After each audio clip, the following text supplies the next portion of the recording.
काटिनाए पापा काटिनाए चाचा काँच करचिया घेरिनाए पापाय पनि हबेलिया घेरिनाए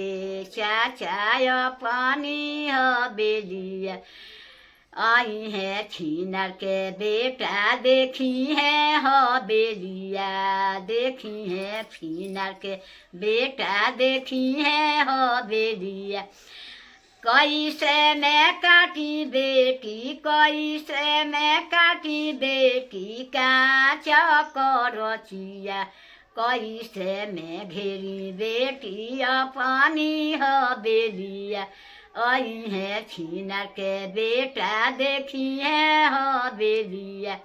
आई है छिनर के बेटा देखी है हबेलिया बनाइनाए पापा सोने के पिंजरवा हमारा के पापा सोने के पिंजरवा ओही में ये पापा हमें काटनाए पापा काटनाए पापा काँच करचिया घेरिनाए पापाय पनि हबेलिया आई है छिनर के बेटा देखी है हबेलिया काटिनाए चाचा काटिनाए चाचा काँच करचिया घेरिनाए चाचाय पनि हबेलिया कैसे मैं काटी बेटी काँच करचिया कैसे मैं काटी बेटी काँच करचिया कैसे मैं घेरी बेटी अपनी हबेलिया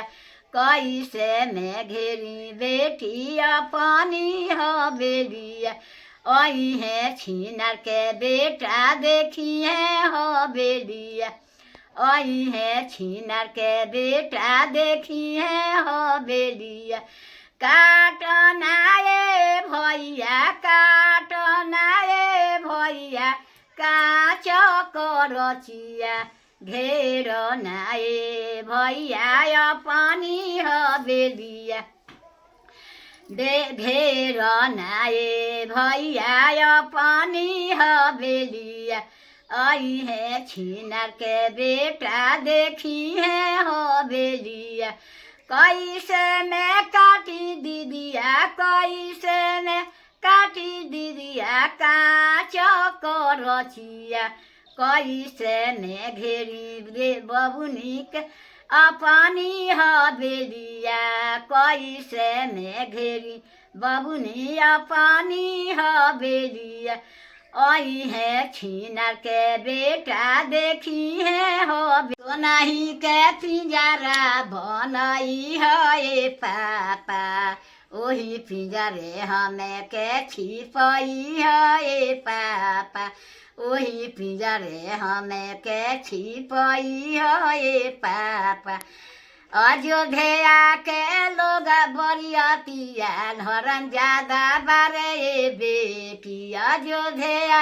के लोग हरन ज्यादा बारे बेटी पिंजरे सहित ले जाई है बेटी पिंजरे सहित ले जाई है बेटी।